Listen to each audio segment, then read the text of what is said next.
Plus de 2 milliards d'euros. C'est le montant de l'aide promise lors de la conférence des donateurs pour les Vénézuéliens qui ont fui leur pays et qui ont trouvé refuge ailleurs en Amérique du Sud. La visioconférence était organisée par l'Union européenne et l'Espagne. Ces fonds doivent être transférés auprès de la Colombie, du Pérou, de l'Équateur et du Brésil. La pandémie de coronavirus a rendu la situation sur place encore plus difficile. Dans les pays confinés, et la plupart sont confinés, les gens qui dépendent d'un salaire au jour le jour ou de l'économie informelle perdent rapidement leur emploi et malheureusement 80% des Vénézuéliens dépendent de ces emplois.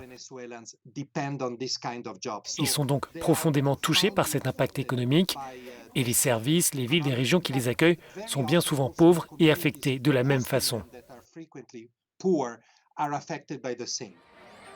Mais le problème est plus profond. Plus de 5 millions de Vénézuéliens ont quitté leur pays ces dernières années. Beaucoup ont fui vers les États voisins.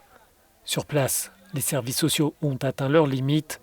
La Colombie, par exemple, compte près de 2 millions de ressortissants du Venezuela sur son territoire. Le secteur de la santé a besoin d'aide justement à cause de la pression provoquée par les arrivées de Vénézuéliens.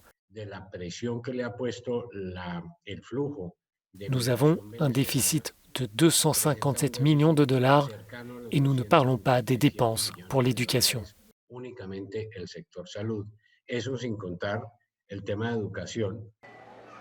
Santé, éducation et alimentation sont les secteurs prioritaires. Avec la crise sanitaire, les besoins pour les pays d'accueil sont démultipliés alors que leurs économies étaient déjà fragilisées. Or, l'Amérique latine est devenue l'épicentre de la pandémie.